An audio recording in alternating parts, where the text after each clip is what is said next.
got to understand one thing. You're not in Hollywood. This is Cottonwood. That's just part of the game. It's not if you're going to go down, it's when are you going to go down. You have no right being a motorcycle club. Forget it. Be a bunch of guys that are riding together. There's nothing outlaw about riding in a pack. Kevin, Let me finish this out, Baker. No. Hold on. I got the floor.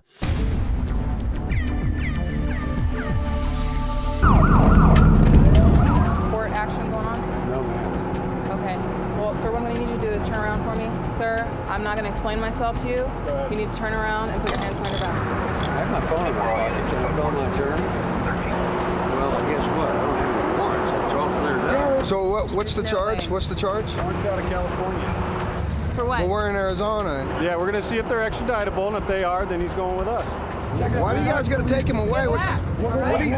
Hey, my bike is over there at the gas station.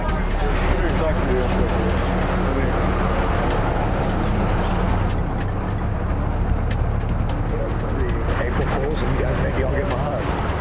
Gary, Brother Buse, I think you're gonna slide out of this one. I need you to do me a favor and step back, all right? Back to the bike. Can you talk, Jim?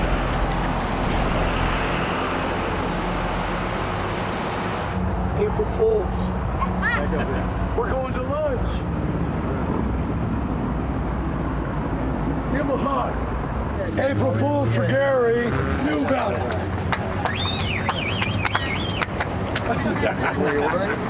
Mr. Busey, I understand you think you're this big star or whatever, but you got to understand one thing. You're not in Hollywood. This is Cottonwood. You understand? Yes.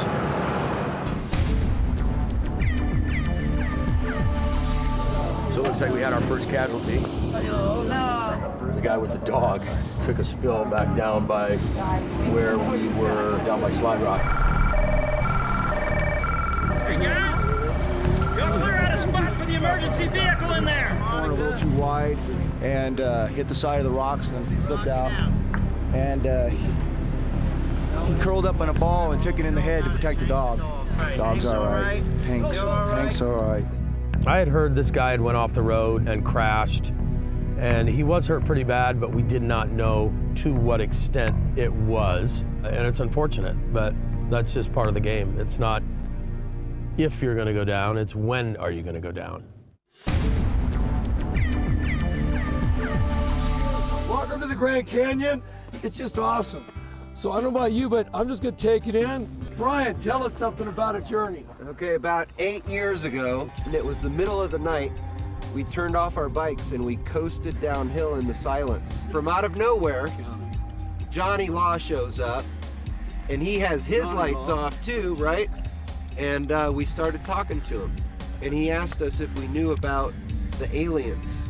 Check his ID. Every June 6th, thousands of people come from all over the world to see if this spaceship will come up out of the ground. In case you guys didn't know about that, you know, we just rode through alien country. Hey, Tom, you as our poet in rank, tell us the journey. I met Tommy in about 1995. I was on a ride to Sturgis. I didn't know who was going to join us. I was with a bunch of guys I rode with for years.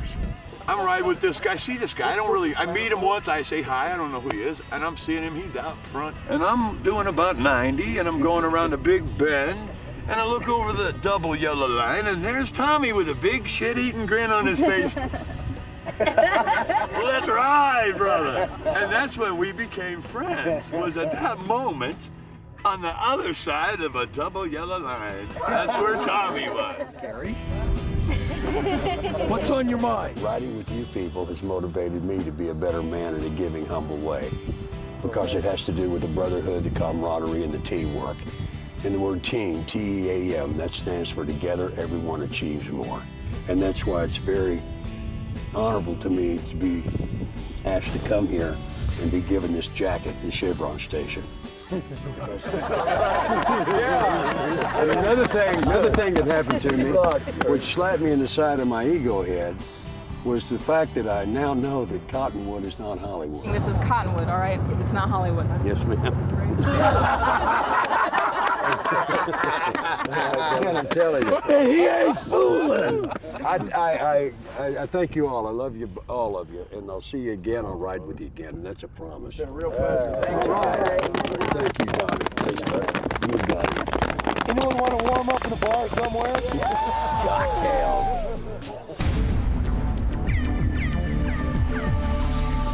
Let's wrap up whatever thoughts that we all want to reflect on about our little journey here, because we ought to hit the road pretty soon here. Yeah.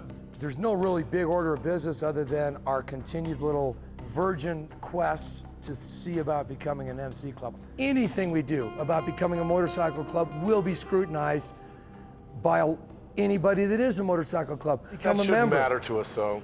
It absolutely matters to us, because that's the lifestyle, the world that we're talking about moving into. We don't know the protocol. I think what we're all concerned about is what level of motorcycle club that us as a group want to be. We don't know today.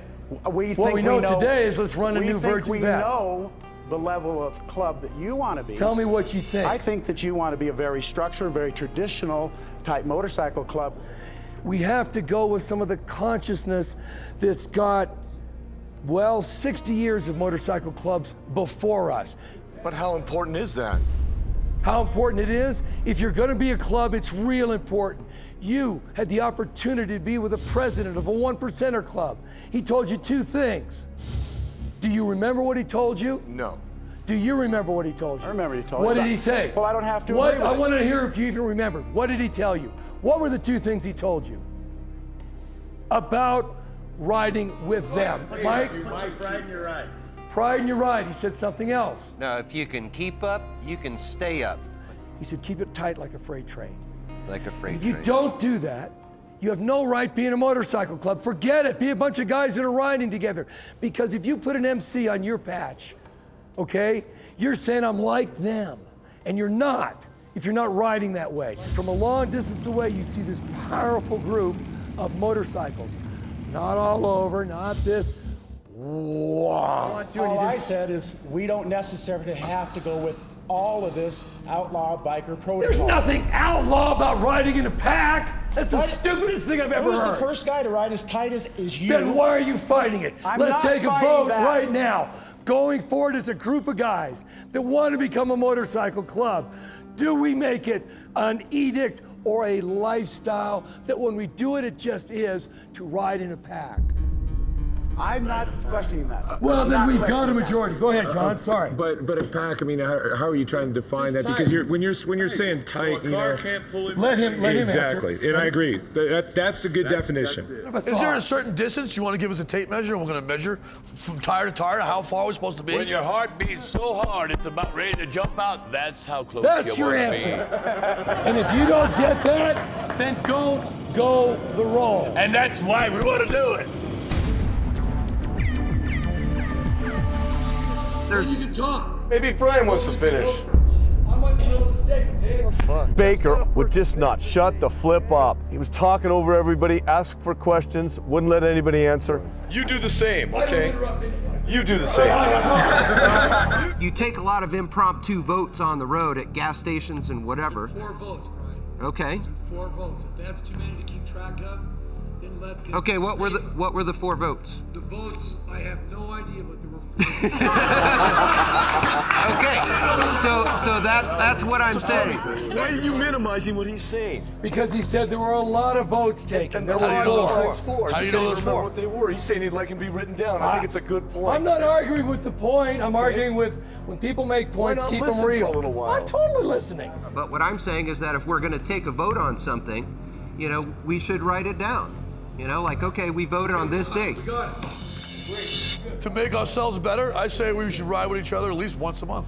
I know there's some rules in some of the clubs where you're required to attend an event or ride once a month, I believe. Good. I vote with Petey's thought. Anybody else got something major? Because I do need to go back to what Bud was talking about. Baker, I do, real quick. Kevin. Let me finish this out, Baker. No. Hold on. I got the floor. I have the floor. Yes, you I do not have the Guess floor. what? You're not part of this group, Yes, Kevin. I am still. You're a guest. You are not. You voted me part of this. All in favor of Kevin has nothing to say that we want to hear about. Take the vote. Does anybody else want Kevin to duly bow out? Sorry, Kevin. We're having a hard time getting through Tommy. Anybody else of the Bakers? Anybody else of the Bakers dozen that's got something? If you put a patch on your back, you're holding the lives of all other patch holders in your hands. Their freedom and their actual lives. You know, there's business owners and whatever. We don't have any politicians anymore. I'll tell you from personal experience, if one of us or one of you does something bad, it doesn't take the whole machine down. Right, but unless it's under the machine's auspices. Another thing to think about motorcycle clubs is there is rivalries. Some don't like each other. And by forming an MC and stepping into that ring, you could have trouble with somebody, literally. I wouldn't suggest that we are guys that are looking to be tough guys or take on a tough guy situation. So wear your patch when you're with 2 or 3 other of our guys, not because you're looking for a gang fight, but you're less likely to have somebody come and sort you out. I'm only saying that from a human nature guess, but I'm complimenting what you're saying. I got one last thing, that we don't have the personality or the commitment away from our lives, because to me, what I've seen in 1%er clubs, these are people that are willing to take their entire life and dedicate it to that club. They'll live and die by that mark. Okay, and none of us are willing to do that. We want to have a club, and there's plenty of clubs that aren't 1%ers. I don't buy into that 1%er thing as being bad guys, just fully 100% committed guys to that club. It's a religion. For me, greatest all-time journey this weekend. No doubt this weekend. I'm with the greatest people I know. I'm with my family. Everyone plays ball together. Everyone rolls together. Everyone shares together. And we got to do it all through God's country. So that's a pretty good journey. And as I said, you guys are my journey. Really are. So this is awesome. This is unspeakable. All right.